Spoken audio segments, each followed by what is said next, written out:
Have you ever wondered how a nation builds a massive strategic industry pretty much from the ground up? Well, today we're going to dive into the blueprint for one of the most ambitious projects out there, India's mission to completely overhaul its shipbuilding sector and become a real powerhouse on the high seas.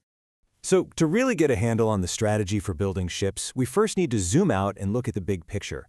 You see, India is right in the middle of this colossal infrastructure investment boom. It's affecting everything from highways to ports. This whole shipbuilding push isn't happening in a vacuum, not at all. It's a really critical piece of a much larger national puzzle. All right, so here's how we're going to break it all down. We'll start with that big infrastructure picture. Then we'll zero in on the maritime sector and the country's ports. From there, we'll get to the heart of it, the mission to build ships at home, the very specific three-part strategy they're using, and finally, how they're going to measure if any of this is actually working. Okay, first up, let's just try to get a sense of the scale here, because the numbers involved in this nationwide infrastructure overhaul are, well, they're staggering. It really shows a huge coordinated effort to modernize the country's economic arteries. Wow, I mean, the financial commitment alone is just mind-boggling.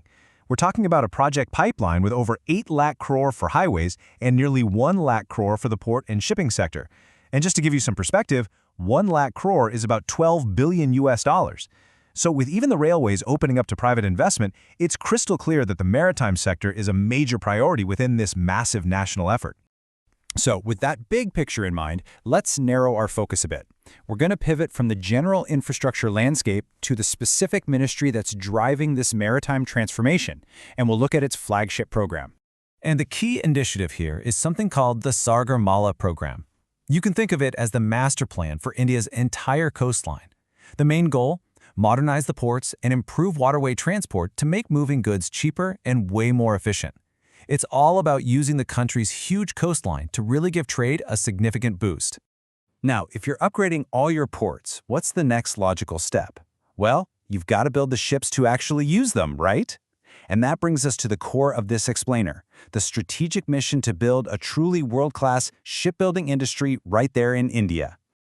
This quote, this really gets to the heart of the why. Atmanirbhar Bharat translates to self-reliant India. And you have to understand, this is way more than just an economic goal. It's a strategic one. The whole idea is to develop the capacity at home so the nation isn't dependent on foreign shipyards for its critical maritime needs, whether that's for trade or for defense. So, what's the big hurdle? Well, the central challenge is pretty clear. Right now, Indian shipyards are kind of at a disadvantage.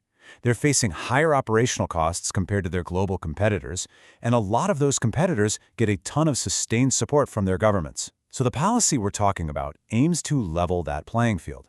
And how exactly do you level that playing field?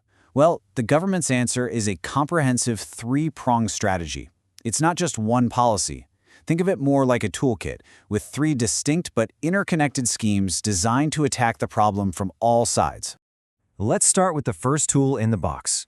This one has a budget of 515 crore rupees for the 2026-27 fiscal year, and it's all about direct financial support. This is the Shipbuilding Financial Assistance Scheme, or SBFAS for short. It's the most direct tool they have. Basically, it gives financial subsidies straight to Indian shipyards to help them cancel out those cost disadvantages we just talked about. To put it simply, it makes their bids on global contracts way more competitive on price. All right, next up is the second scheme, and this is really the core of the new push. It's got a budget of 250 crore rupees for 2026-27. And this one is all about building for the future. And this is the Shipbuilding Development Scheme, or SBDS. So if that first scheme helps win orders right now, this one is about building a really strong, robust industry for the long haul. It focuses on everything, expanding shipyard capacity, upgrading technology, developing skills, and even providing insurance to lower the financial risk for the builders. It's the whole shebang. It is really important to note, this isn't just some idea they're floating around. The source material makes it clear. The Union Cabinet has officially approved the SBDS. This is an active, funded government policy that's happening right now. It's the real deal. So how does the SBDS actually work on the ground? Well, it's broken down into 4 key pillars. First, build shared infrastructure for new shipbuilding hubs. Second, help existing shipyards get bigger and better. Third, provide insurance to cover financial risks. And fourth, invest in people and tech through skills development and a new technology center. See, it's a really holistic approach to building up the entire ecosystem. Now for the final piece of the strategy, and it's a big one. 1,000 crore rupees for 2026-27.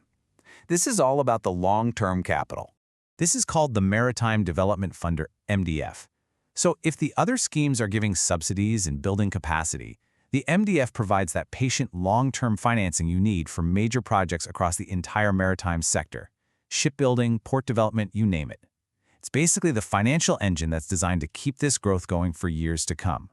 Okay, so all of this builds to the end game. With so much money and so much strategy involved, the really big question becomes accountability. I mean, how will anyone know if this massive investment is actually paying off? And, it's the right question to ask, isn't it? Announcing these huge budgets is one thing, but delivering real, measurable results, that's something else entirely. So, what's the plan for tracking performance? Well, the government actually has a system for this. It's called the Output Outcome Monitoring Framework. The key idea here is to shift the focus from outlays, which is really just the money you spend, to outputs, which are the direct products, and then to outcomes, which is the larger, real-world impact. Let's look at how this works in practice, using that financial assistance scheme, the SBFAS, as an example. The outlay, the money spent, is 515 crore rupees. The target output from that spending is the delivery of 42 new vessels. And the desired outcome, the real-world impact they're shooting for, is a 25% increase in business generated for the industry. It's a super clear line from the investment to the result. So this all leaves us with one final thought. We've seen this multi-layered strategy that combines direct financial aid, building up capacity, and long-term funding, all of it tied to a clear framework for measuring success. The big question now is, will this coordinated push be the key that finally unlocks India's potential and launches it as a true global shipbuilding power? I guess only time will tell.